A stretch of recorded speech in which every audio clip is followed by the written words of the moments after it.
Dans ce chapitre, on va s'intéresser aux fonctions. En fait, les fonctions permettent tout simplement de factoriser quelque part le code. Eh bien, on repère les instructions qui ne cessent d'être évoquées et révoquées dans notre code, c'est-à-dire qui ne cessent d'être répétées.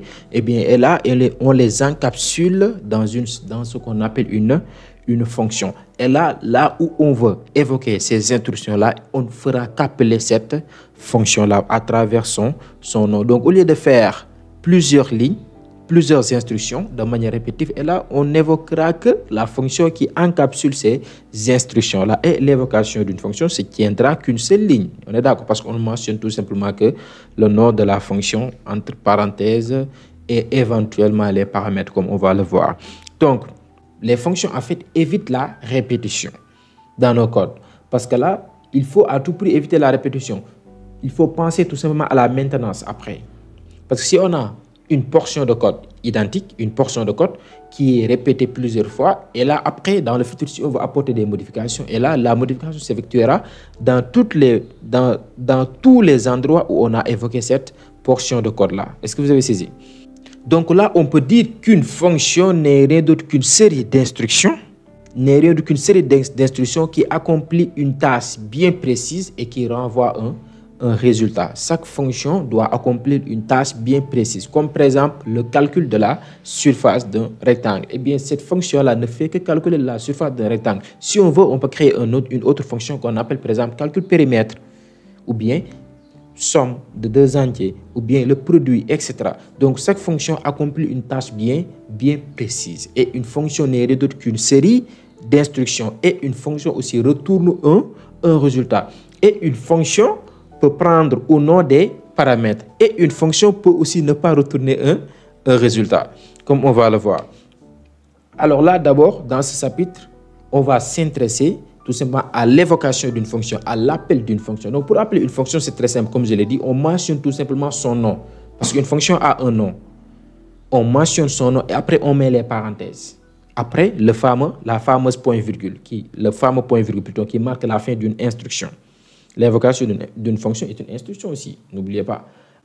Et le nom d'une fonction doit être quelque part subi les mêmes contraintes, les mêmes conventions de nommage d'une variable. Il faut éviter de mettre les espaces, mais aussi certains caractères spéciaux, mais aussi des accents, etc.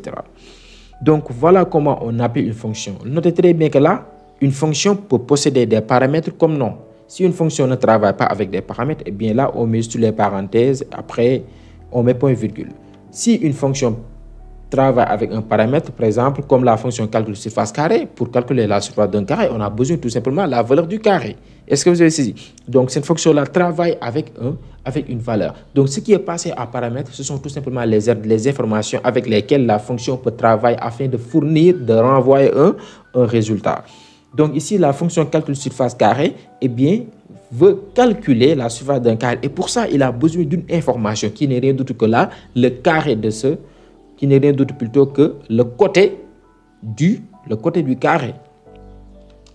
Eh bien, notez très bien qu'aussi une fonction peut prendre plusieurs paramètres, comme cette fonction imaginaire-là, qui prend 4 paramètres. Et les paramètres d'une fonction ne sont pas obligés à avoir le même type. Est-ce que vous avez saisi? Et les paramètres, comme je l'ai dit, sont tout simplement les informations avec lesquelles la fonction travaille afin d'accomplir sa tâche dédiée. Est-ce que vous avez saisi? Voilà. Donc ça, si notre fonction prend plusieurs paramètres, eh bien, il faut séparer l'évocation des paramètres à travers la virgule. On sépare les paramètres à travers la virgule. Est-ce que vous avez saisi? Et maintenant, comment récupérer la valeur de retour d'une fonction? Parce qu'une fonction peut retourner une valeur, comme aussi elle peut ne pas retourner une valeur. Si la fonction ne retourne pas une valeur, eh bien là, on se contente tout simplement de l'évoquer. Est-ce que vous avez saisi?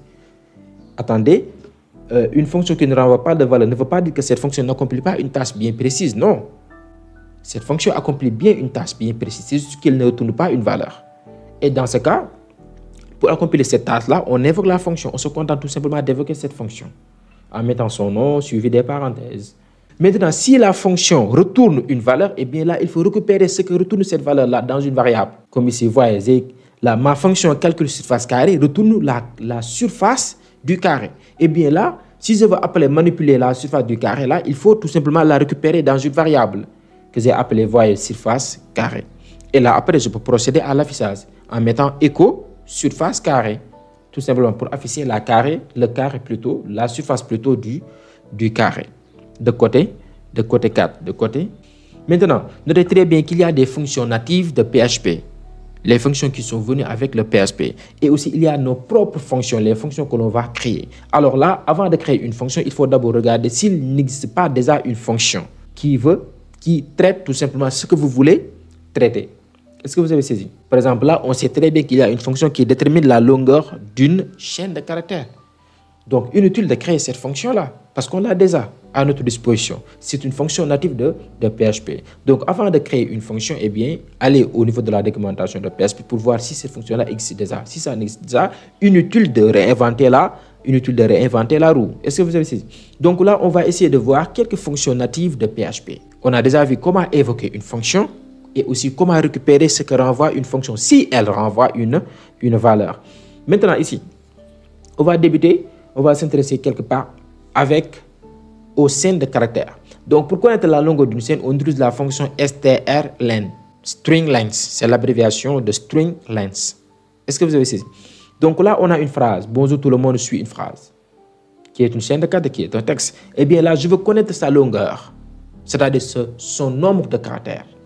Et là, j'ai créé une variable longueur qui stocke ce que renvoie la fonction string_length. Parce que string_length renvoie un entier qui désigne tout simplement le nombre de caractères d'une chaîne qui est passée en paramètre. Voyez là, $phrase est passé en paramètre de la fonction strlen. Donc, strlen a besoin d'un paramètre, une information. La phrase, est-ce que vous avez saisi? Donc, elle va renvoyer son nombre de caractères. Voyez ici. Et là, je procède à la phrase. La phrase comporte $longueur caractère. Et notez très bien que là, si je veux, je peux ne pas créer une variable longueur qui stockera ce que renvoie la fonction strlen. J'évoquerai directement la fonction strlen au niveau de l'écho. Je vais mettre point. Donc, à la place de $longueur, je pourrais mettre directement strlen phrase. Et là, une autre fonction native qui s'applique sur les chaînes de caractères, il y a la strreplace qui permet tout simplement de rechercher et remplacer une chaîne de caractères dans une chaîne de caractères. Une chaîne de caractères, c'est un ensemble de caractères. Une chaîne de caractères aussi, c'est un ensemble de chaînes de caractères. Un texte, par exemple, c'est une chaîne de caractères. Est-ce que vous avez saisi? Donc là, je veux tout simplement remplacer le caractère ou la chaîne, le caractère B qui se trouve dans ma chaîne bim bam boum par tout simplement le caractère P. Donc ici, la fonction strreplace prend 3 paramètres. Le premier paramètre, c'est tout simplement la chaîne à remplacer.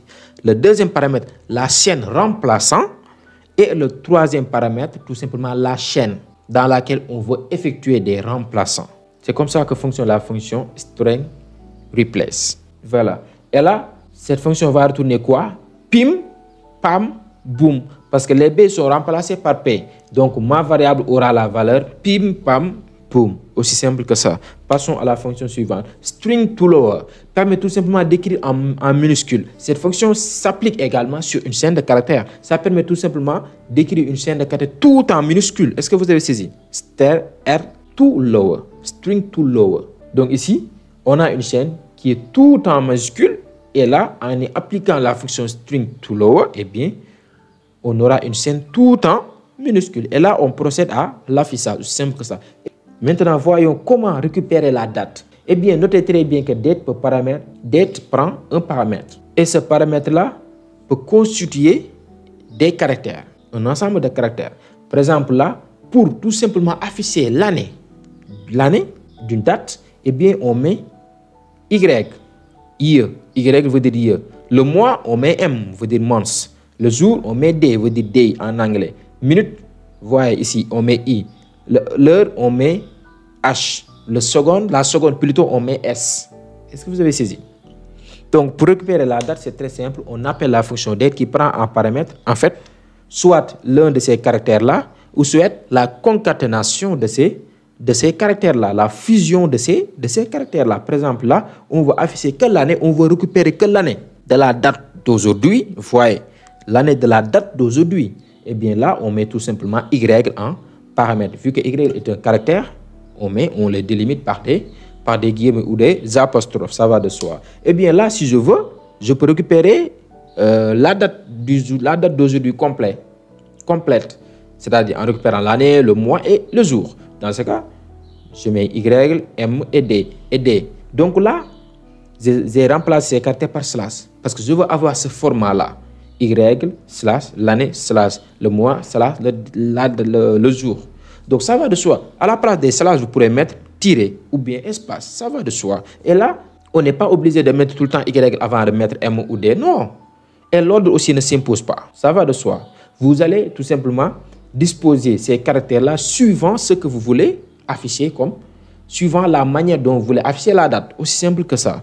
Donc voilà, on va s'arrêter là pour la première partie de ce chapitre-là intitulé les fonctions. Maintenant, dans le chapitre, dans la partie suivante, on va voir comment créer nos propres fonctions. Donc en récapitulant, il y a tout simplement des fonctions qui ne renvoient rien et aussi des fonctions qui renvoient un résultat. Si la fonction renvoie un résultat, donc on a la possibilité de récupérer ce que renvoie ce résultat-là. Il y a des fonctions qui peuvent prendre un paramètre ou plusieurs paramètres ou zéro paramètre, c'est-à-dire qui peuvent ne pas prendre de paramètres, qui n'ont pas de paramètres. Eh bien, les paramètres sont tout simplement des informations avec lesquelles la fonction travaille afin de fournir un résultat, afin d'accomplir une tâche bien précise. Et les fonctions sont utiles tout simplement pour factoriser en fait le code, pour tout simplement encapsuler, regrouper quelque part les instructions qui ne cessent de se répéter au sein de notre code.